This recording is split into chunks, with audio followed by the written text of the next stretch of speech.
नमस्कार dear doctor, या आमच्या खास कार्यक्रमामध्ये मी अपूर्वा आपल्या सर्वांचं मनपूर्वक स्वागत करते। या कार्यक्रमामध्ये आपण विविध विषयांबद्दल चर्चा करत असतो आणि आज आपण चर्चा करणार आहोत ॲलर्जी आणि अस्थमाबद्दल। आणि याविषयी आज आपल्याला मार्गदर्शन देण्यासाठी आज आपल्या स्टुडिओमध्ये उपस्थित आहेत, यांचं मी मनपूर्वक स्वागत करते। नमस्कार डॉक्टर। नमस्कार। तर डॉक्टर, विषयाला सुरुवात करूया। आज आपला विषय आहे ॲलर्जी आणि अस्थमा। तर नेमकं ॲलर्जी अस्थमा म्हणजे काय, थोडक्यात माहिती सांगा। आजचा आपला विषय आहे ॲलर्जी आणि अस्थमा। थोडक्यात आधी मी तुम्हाला ॲलर्जीबद्दल सांगू इच्छिते। तर ॲलर्जी म्हणजे काय, तर नेमकं ॲलर्जी म्हणजे काय ते आधी कळणं गरजेचं आहे, कारण ॲलर्जी आणि अस्थमा या दोघांचा एकमेकांशी भरपूर संबंध आहे। म्हणजेच काय, तर ॲलर्जी म्हणजे काय की एखाद्या गोष्टीला आपली बॉडी जास्त ससेप्टेबल आहे, म्हणजेच काय की आपली बॉडी जास्त सेन्सिटिव्ह आहे। तर ही सेन्सिटिव्हिटी कशामुळे, तर आपली जी प्रतिकारशक्ती आहे ती खूप कमी होत चाललेली आहे। तर ती कशामुळे, तर आपल्या शरीरामध्ये जशा पांढऱ्या पेशी, लाल पेशी, प्लेटलेट्स वगैरे जशा असतात, तशाच प्रतिकारशक्ती वाढवण्यासाठी सुद्धा काही पेशी असतात। त्या पेशी काही म्हणजेच काय की आपली जी प्रतिकारशक्ती आहे ती एखादी गोष्ट ॲक्सेप्ट करू शकत नाही आहे, म्हणजे आपली बॉडी ॲक्सेप्ट करू शकत नाही आहे। मग जेव्हा पण त्या गोष्टींचा सानिध्यात जेव्हा आपली बॉडी जाईल, म्हणजे कसं पण, म्हणजे जसं श्वासा थ्रू किंवा खाण्या थ्रू किंवा स्किनशी जरी त्याचा कॉन्टॅक्ट जरी आला, म्हणजे त्या गोष्टीचा कॉन्टॅक्ट जरी आला, तरीसुद्धा आपली प्रतिकारशक्ती खूप कमी व्हायला लागते। म्हणजे आपली प्रतिकारशक्ती त्या इन्फेक्शनशी किंवा त्या गोष्टीशी लढू शकत नाही, अगेन्स्ट काम करायला लागते। त्याच्यामुळे काय होतं की ती जी वस्तू आहे किंवा ती जी गोष्ट आहे, ते जे इन्फेक्शन आहे ते आपल्या प्रतिकारशक्तीपेक्षा पण जास्त हावी व्हायला लागतं आणि लगेचच आपली बॉडी रिॲक्ट करते। मग रिॲक्शन पण भरपूर वेळा वेगवेगळ्या ॲलर्जीनुसार होत राहतात। म्हणजेच काय, जसं सर्दी येणं, खोकला येणं, घशामध्ये खवखव होणं, सारख्याच एक झाल्या की एक शिंका येणं आणि नाक गळायला लागणं किंवा श्वास घ्यायला त्रास होणं, हे जे अशी काही लक्षणं आहेत ती ॲलर्जीमुळे होणारी लक्षणं आहेत। तसं पाहता ॲलर्जीचे भरपूर सारे प्रकार आहेत आणि ही ॲलर्जी जी आहे ती आपल्या रेस्पिरेटरी सिस्टीमवर आणि आपल्या स्किनवर जास्त अफेक्ट करते। म्हणजेच काय की आपली जी रेस्पिरेटरी सिस्टीम आहे, म्हणजे आपली जी श्वासनलिका आहे, श्वासक्रिया आहे, ती काय करते, म्हणजे श्वासोच्छवास क्रिया जी आहे ती आणि आपली जी स्किन आहे, जी त्वचा आहे, ती रिॲक्ट करायला लागते। ॲलर्जी आपल्याला दोन प्रकारे अफेक्ट होऊ शकते, एक म्हणजे आपल्या स्किनच्या रिलेटेड आणि दुसरी म्हणजे आपली जी रेस्पिरेटरी सिस्टीम आहे, जी आपण श्वासोच्छवास घेतो आणि श्वासोच्छवास सोडतो, ती जी प्रक्रिया आहे त्याच्या थ्रू आपली ही जी ॲलर्जी आहे ती रिॲक्ट होत असते। तर त्याला आम्ही ॲलर्जिक अर्टिकेरिया असं म्हणतो। म्हणजेच काय, तर काही लोकांना काही खाल्लेल्याची ॲलर्जी असते, जर सपोज डाळ खाल्ली किंवा केळ खाल्लं किंवा कोणती तरी भाजी वगैरे खाल्ली, तर त्या गोष्टीच्या सानिध्यात गेलं तर लगेचच त्यांची स्किन रिॲक्ट व्हायला लागते। म्हणजे स्किनवर त्यांच्या छोटे छोटे पुरळ व्हायला लागतात, अगदी लालसर कलरचे किंवा जांभळ्या कलरचे असे छोटे छोटे पुरळ व्हायला लागतात, खाज उठायला लागते। काही पेशंटमध्ये तर खाज भयंकर असते, मग ती पुढे जाऊन एक्झिमामध्ये सुद्धा कन्वर्ट होण्याचे जास्त चान्सेस असतात। पण भरपूर वेळा काय होतं की भरपूर साऱ्या पेशंटना त्यांना नेमकी ॲलर्जी कोणती आहे ते कळू शकत नाही। तर ॲलर्जी आपल्या रेस्पिरेटरी सिस्टीमवर सुद्धा खूप अफेक्ट करते। म्हणजेच काय, आता भरपूर साऱ्या पेशंटना सारखी सर्दी येणं, सारखं नाक गळणं, थोडं जरी तिखट खाल्लं तरी सुद्धा नाक गळायला लागतं किंवा थोडं जरी धुळीचे कण वगैरे, म्हणजे थोडं जरी ट्रॅफिकमध्ये गेले किंवा काहीही डस्ट सराउंडेड असेल तरी सुद्धा नुसत्या शिंकासुद्धा सारख्या यायला लागतात, डोळ्यातून पाणी यायला लागतं, डोकं दुखायला लागतं किंवा हा एरिया जो आहे तो जास्त दुखायला लागतो। मग आणि ह्या एरियामध्ये सुद्धा जास्त लालसरपणा सुद्धा होण्याचे जास्त चान्सेस असतात, घसा सारखा दुखायला लागतो आणि ह्याच्यामध्येच ही जी लक्षणं आहेत ती आपल्या ॲलर्जिक रायनायटिसचे आहेत। तर डॉक्टर, जरासं मध्ये आपल्याला थांबावं लागेल, कारण की एक कॉल आपल्यासाठी वेटिंगवर आहे। बघू की त्यांचा पहिला प्रश्न काय आहे। हॅलो हॅलो, नमस्कार सर, आपलं नाव? सर मला डॉक्टरांशी बोलायचं होतं। विचारून घ्या, डॉक्टर आहेत, ऐकताय तुम्हाला, विचारून घ्या। हॅलो, नमस्ते मॅडम। नमस्कार। मॅडम मला सर्दीचा त्रास आहे हां, ओके। आणि श्वास घ्यायला त्रास होतो। ओके, किती वर्षापासून होते हे तुम्हाला? 5 वर्षापासून आहे मॅडम। ओके, म्हणजे नेमकं कशी होते सर्दी, सारखंच नाक गळत असतं की नाक गच्च होतं? नाकात सारखं पाणी येतं मॅडम। ओके, मग ह्याच्यावर काही ट्रीटमेंट वगैरे? कधी श्वास घ्यायला पण त्रास होतो। ओके, मग ह्याच्यावर काही ट्रीटमेंट वगैरे काही घेतलाय? हा गोळ्या वगैरे घेतल्या मॅडम, बाहेर दाखवलं होतं तिला, परत ते काही कमीच होत नाही मॅडम. परत थोडा दिवस कमी वाढतो, परत ते रिपिटेशन होतं मॅडम. ओके. ठीक आहे. जे काही तुम्ही सांगताय म्हणजे काही तुम्हाला ॲलर्जी वगैरे काही आहे का कोणत्या गोष्टीची, काही कोल्ड फूड वगैरे काही किंवा डस्टची वगैरे असं काही? हा थंड असं काय बी चालत नाही मॅडम मला. थंड पाणी चालत नाही. ओके. ज्यूस वगैरे काही घेत नाही मॅडम. ओके. ठीक आहे. नक्कीच तुम्ही आमच्या जे काही नम्म होमिओपॅथीची जी शाखा आहे तुमची जवळपासची, तिथे नक्कीच तुम्ही भेट द्या. आम्ही तुमची पूर्ण डिटेलमध्ये तुमची केस घेऊ. म्हणजे नेमकं त्रास काय आहे, कोणत्या स्टेजला आहे, नेमकी ॲलर्जी कशी आहे, ॲलर्जिक रायनायटिस आहे, ॲलर्जिक सायनसायटिस आहे की आणखी काही नेझल पॉलिप वगैरे आहे, हे सुद्धा सगळं निदान करणं गरजेचं आहे. म्हणजे एक्झॅक्टली निदान करून तुम्हाला प्रॉपर ट्रीटमेंट देणं हे सुद्धा गरजेचं आहे, जेणेकरून तुमची आम्ही जी काही ॲलर्जी आहे ती आम्ही मुळासह पूर्णपणे घालवू. ओके. फोन केल्याबद्दल धन्यवाद आपला. तर ॲलर्जीबद्दल खूप छान माहिती सांगितलं डॉक्टर आपण. तर ह्याचबरोबर आपण ह्याच्यामध्ये कारणे कोणकोणती बघू शकतो, जसं की ॲलर्जी होण्यासाठी मुख्य कारण कोणकोणतं असतात? मग ही ॲलर्जी भरपूर प्रकारची असू शकते. म्हणजे थोडक्यात कोल्ड, डस्ट किंवा फूड.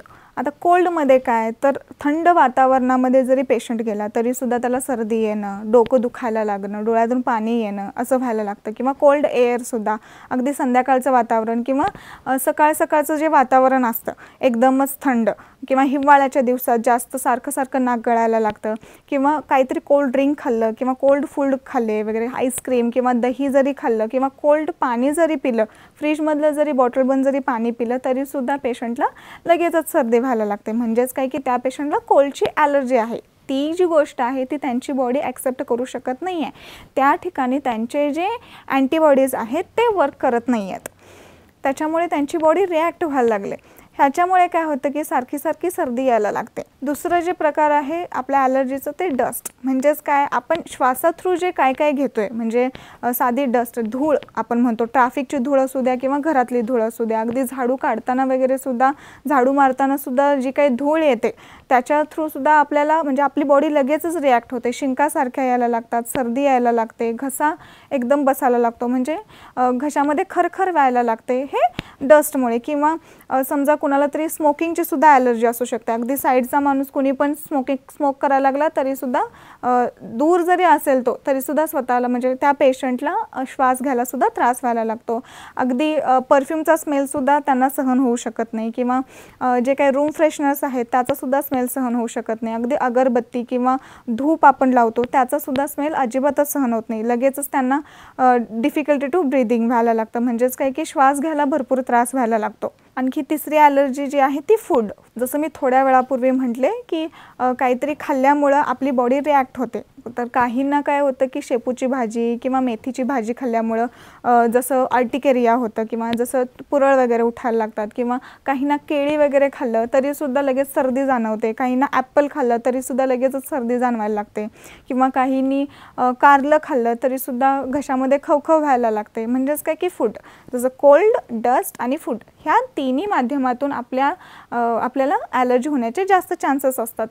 जेव्हा आपली प्रतिकारशक्ती खूपच कमी असते आणि आपल्या शरीरातले जे काही अँटीबॉडीज आहेत ते वर्क करायला खूपच कमी होत असतात. तर अशा प्रकारे जर तुम्हाला सतत सर्दीचा त्रास होत असेल तर आम्ही त्याला ॲलर्जिक रायनायटिस असं म्हणू शकतो. आणि हीच जर लक्षणं तुमची सातत्याने पुढे वाढतच चालले आहेत, तुम्हाला सारखे टॅब्लेट्स घ्यायलाच लागत आहेत, टॅब्लेट्स घेतल्याशिवाय कमीच होत नाही आहे असं, म्हणजे तुमची बॉडी त्या टॅब्लेट्सवर डिपेंडच राहते, तर पुढे जाऊन हे जे ॲलर्जिक रायनायटिस आहे ते पुढे जास्त कॉम्प्लिकेटेड होण्याचे जास्त चान्सेस आहेत. तर ह्याच्यामध्ये काय होऊ शकतं, तर एक ॲलर्जिक सायनसायटिससुद्धा होऊ शकतं. तर ह्याच्यामध्ये काय होतं, तर जे काही आपले सायनसायटिसमध्ये काय होतं, तर आपल्या डोळ्यांमध्ये सारखं पाणी यायला लागतं. तर म्हणजेच काय की आणि हा एरिया जो आहे तो जास्त म्हणजे सूज यायला लागते. तर ही जी तुमची सारखी जी लक्षणं आहेत, सारखी सर्दी येणे, सारखं नाक गळणं, ह्याला आम्ही ॲलर्जिक रायनायटिस असं म्हणतो. आणि आपण नेहमी टॅब्लेट्सवर डिपेंड राहायला लागतो. जर असं होत असेल तर ही जी कंडिशन आहे ती पुढे जाऊन जास्त वाढण्याची शक्यता जास्त असते. तर ह्याच्यामध्ये पुढे काय होतं, तर ॲलर्जिक सायनसायटिसचा चान्सेस जास्त असतात. ॲलर्जिक सायनसायटिस म्हणजे काय, तर डोळ्यांमध्ये पाणी सारखं येणं, अगदी चेहरा सारखा सूज येणं, चेहऱ्याची सूज येणं, स्पेशली सकाळी सकाळी उठल्यानंतर पेशंटचा चेहरा जास्त सुजलेला असतो, रेडनेस जास्त असते, ह्या ठिकाणी जास्त दुखायला सुद्धा लागतं आणि डोळे एकदम गच्च भरून सुद्धा येतात, म्हणजेच डोळ्यांमध्ये हेवीनेस फिलिंगसुद्धा जाणून येतं. डोळ्यातून पाणी यायला लागतं, नाकातून पाणी यायला लागतं आणि देन पुढे इथे पण सर्दीचा त्रास पुढे कंटिन्यू होऊ शकतो.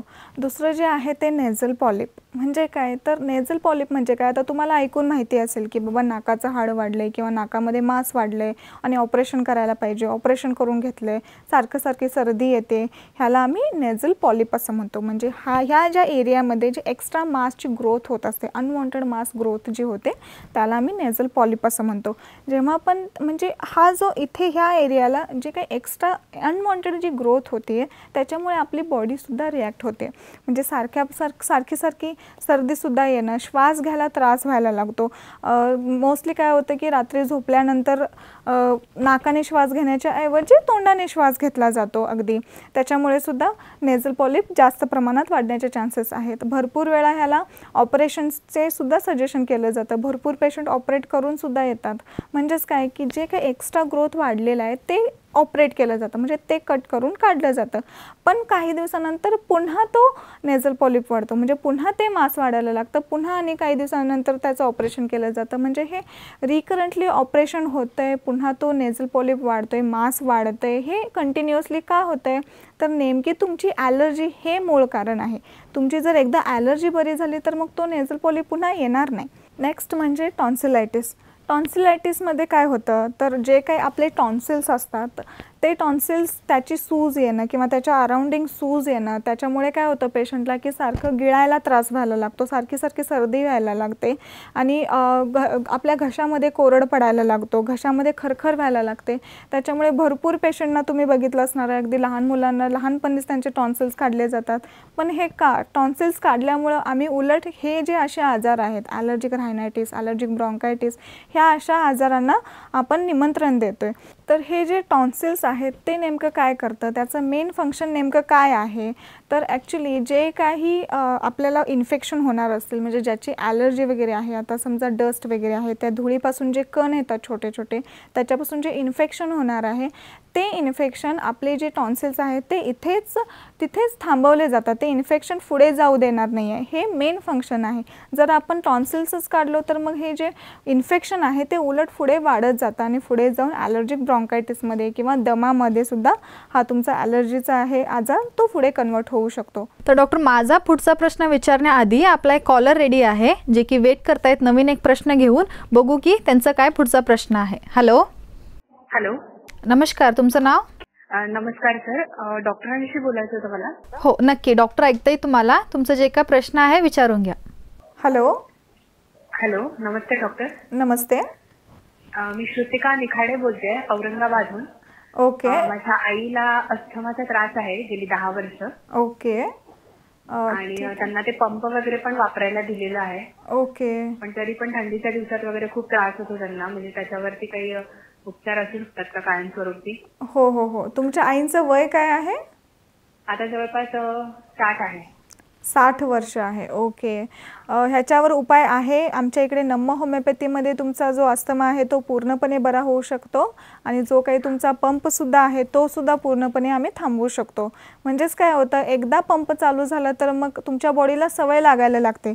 म्हणजे जेव्हा पण तुम्ही पंप घेताय त्यावेळेला तुम्हाला तात्पुरतं श्वास घ्यायला हो हो पण त्यामुळे कसं होतं, तात्पुरतं तुम्हाला श्वास घ्यायला मोकळीक होते. पण पुन्हा आणि कोणती पण ॲलर्जी असेल समजा, किंवा जास्त विंटरमध्ये त्रास होत असेल किंवा कोल्डची ॲलर्जी असेल, ओपन एअर वगैरे, त्याच्या सानिध्यात गेलं तर मग पुन्हा तुम्हाला आणि त्रास व्हायला लागतो. त्यामुळे हे जे रिकरन्स आहे ना ते पूर्णपणे घालवणं गरजेचं आहे. त्यामुळे तुम्ही लवकरात लवकर तुम्हाला तुमच्या नजदीकच्या म्हणजे औरंगाबादमध्ये आहे नम्म होमिओपॅथी, आमची क्लिनिक आहे, तिकडे तुम्ही जाऊन एकदा भेट देऊ शकता. फोन केल्याबद्दल धन्यवाद आपला. तर डॉक्टर, आता जे काय तुम्ही कारणे सांगत आहात, जर काही ह्या प्रॉब्लेमला आपण दुर्लक्ष करू राहिलो किंवा ऑलरेडी ॲलर्जी तरी झालेलाच असतो, त्याचबरोबर तुम्ही आता म्हटलात की अस्थमाही होऊ शकतो म्हणून, सो याचं नेक्स्ट कॉम्प्लिकेशन किंवा दुष्परिणाम म्हणून काय होऊ शकतात की ॲलर्जीला जर दुर्लक्ष केलं तर? जर हा ॲलर्जिक ब्रॉन्कायटिस वेळेवर ट्रीट नाही केला तर ह्याची तीव्रता पुढे वाढायला लागते आणि पेशंट अस्थमामध्ये कन्वर्ट होतो. म्हणजेच काय, अस्थमा म्हणजे काय की पूर्णपणे आपली जी काही फुफ्फुसं आहेत तिथे पूर्णपणे इन्फेक्शन होण्याचे चान्सेस जास्त असतात. म्हणजे अस्थमा पेशंटमध्ये काय होतं तर मुख्य कारण काय आहे किंवा मुख्य लक्षण काय आहे तर म्हणजे श्वासोच्छवास घ्यायला त्रास व्हायला लागतो. म्हणजेच काय की पूर्णपणे ऑक्सिजनचा सप्लाय होऊ शकत नाही, कार्बन डायऑक्साईडची मात्रा जास्त व्हायला लागते आणि ह्याच्यामध्येच लंग्सचं जे फंक्शनिंग आहे त्याच्यामध्ये सुद्धा अडथळा निर्माण व्हायला लागतो. तर ह्या ॲलर्जी आणि अस्थमाची नेमकी मुख्य कारणं काय आहेत ते आपण थोडक्यात बघूया. म्हणजेच आता हेरिडेटरी म्हणजेच काय की अनुवांशिकरित्या येणारा सुद्धा हा आजार आहे. आता समजा तुमच्या आईवडिलांना असेल, भाऊ बहिणीला असेल, काका काकींना किंवा आजी आजोबांना, घरात कुणालाही असेल तरी हा जो आजार आहे, ही जी ॲलर्जी आहे ती तुमच्या पुढच्या पिढीला सुद्धा जाण्याचे चान्सेस जास्त असतात, तुमच्यापर्यंत सुद्धा येण्याचे चान्सेस जास्त असतात. जर आईवडिलांना हा आजार असेल तर अगदी लहान बाळाला खूप कमी वयापासूनच ॲलर्जीचा त्रास व्हायला लागतो, अस्थमाचा त्रास व्हायला लागतो. तसं पाहता अस्थमा हा त्रास वृद्धावस्थात होणारा आजार आहे. म्हणजे जशी जशी आपली प्रतिकारशक्ती कमी होत जाते तसा तसा हा आजार म्हणजे तशी आपली जे काही अँटीबॉडीज आहेत, अँटीबॉडीज हळूहळू वर्क करायला कमी करत असतात. तसे पाहता अस्थमा हा आजार वृद्धावस्थात येणारा आजार आहे. म्हणजे ह्याच्या आधी 50 वर्षाच्या आधी हा जो अस्थमाचा आजार आहे तो वृद्धांमध्ये जास्त आढळून येत होता, पण आता सध्या लहान मुलांमध्ये 20-22 वर्षांच्या मुलींमध्ये सुद्धा हा अस्थमा जाणून येतोय. म्हणजेच का होतं आहे हे असं की त्यांची प्रतिकारशक्ती जी आहे ती खूपच कमी प्रमाणात साथ देते.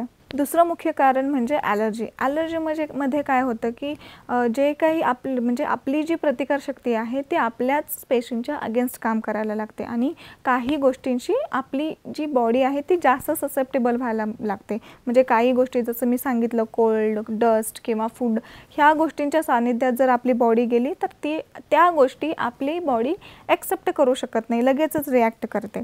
त्यामुळे सुद्धा ही अशी ॲलर्जिक रायनायटिस, ॲलर्जिक ब्रॉन्कायटिस किंवा हे अस्थमा होण्याचे जास्त चान्सेस असतात. तिसरं कारण आहे ते एन्व्हायरमेंटल फॅक्टर. एन्व्हायरमेंटल फॅक्टर म्हणजे काय, जसं जसं हवामानात बदल होत जातं किंवा काहींना कसं होतं की फक्तच विंटरमध्ये म्हणजे फक्तच हिवाळ्यामध्ये सर्दीचा त्रास वगैरे व्हायला लागतो किंवा थंडीच्या दिवसातच म्हणजेच काय की सकाळी सुद्धा काहींना त्रास व्हायला लागतो किंवा समजा काही वर्ष तो एका ठिकाणी आहे पेशंट आणि काही कारणाने त्याला जागा पूर्ण चेंज करायला लागलेली आहे किंवा एका ठिकाणावरून म्हणजे उष्णकटिबंधाच्या ठिकाणावरून तो अगदी शीतकटिबंधामध्ये आलेला आहे. ह्यामुळे काय होतं की पेशंटचं पूर्ण राहणीमानसुद्धा चेंज होतं, त्याची फूडची स्टाईल चेंज होते, म्हणजे खाण्यापिण्याची सगळी स्टाईल चेंज होते. ह्याच्यामध्ये राहण्याची सुद्धा पूर्णपणे त्यांची जी जीवनशैली आहे त्याच्यामध्ये सुद्धा भरपूर फरक पडायला लागतो आणि ह्या गोष्टी आपली बॉडी लगेचच ॲक्सेप्ट नाही करू शकत. त्याच्यामुळे सुद्धा ही जी अशी लक्षणं आहेत ॲलर्जिक रायनायटिस, ॲलर्जिक ब्रॉन्कायटिस ह्याची सुरुवात होऊ शकते. तर डॉक्टर माझा पुढचा प्रश्न विचारण्याआधी आपला एक कॉलर रेडी आहे